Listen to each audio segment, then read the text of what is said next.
आपके भरोसे पर खरे उतरकर हमने पूरे किए हैं 3 साल। आपका क्षेत्र, आपके मुद्दे, हम बने हैं आपकी आवाज। सटीक खबरें, बेबाक अंदाज, आपका अपना न्यूज चैनल लाइव टीवी समाचार।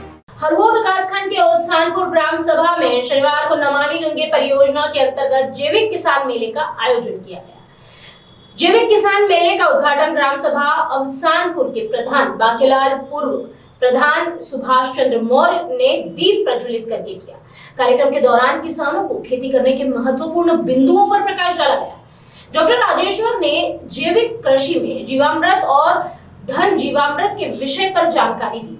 वहीं बच्चू लाल ने कृषि विभाग के विभिन्न योजनाओं को जो कि संचालित की जा रही है उसके बारे में विस्तृत से जानकारी दी।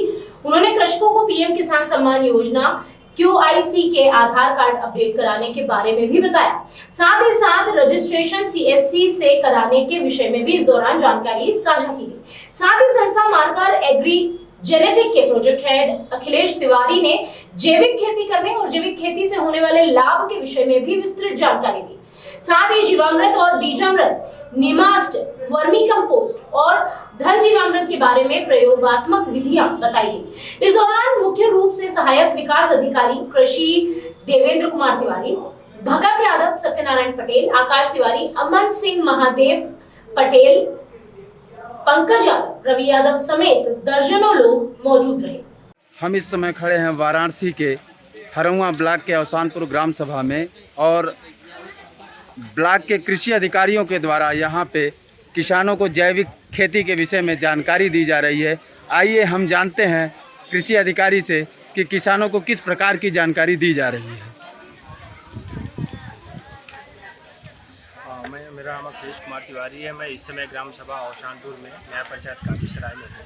यहाँ पे जैविक मेले का आयोजन किया गया था जिसमें किसानों को विस्तृत जानकारी देते हुए जैविक के बारे में ये भी बताया गया था कि हम कैसे अपनी लागत को कम करते हुए अधिक से अधिक फ़ायदा उठा सकते हैं। साथ ही साथ हम अपने वातावरण को, पर्यावरण को, अपने घर को किस प्रकार से शुद्ध भोजन दे सकते हैं और शुद्ध वातावरण में रह सकते हैं, जिसमें निम्न बिंदुओं पर ध्यान देते हुए इनको विस्तृत जानकारी दी गई कि सर्वप्रथम हम कैसे जीवामृत बनाएंगे, जीवामृत में क्या क्या चीज़ें होंगी, किस टाइम उनको खेत में डाला जाता है। साथ ही बीजामृत बनाते हैं। बीजामृत इसलिए बनाते हैं, बीज को शोधित करने के लिए बीजामृत का इस्तेमाल किया जाता है।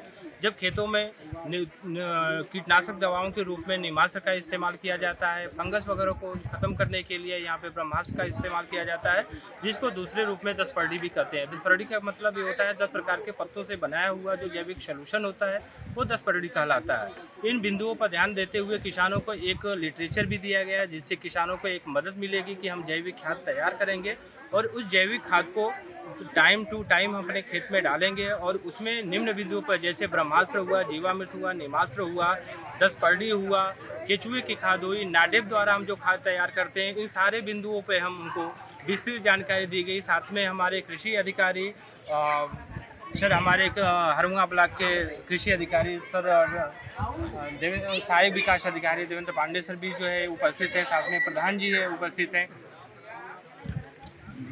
सर, क्या कहेंगे, किसानों को कैसी जानकारी दी गई है आपके द्वारा?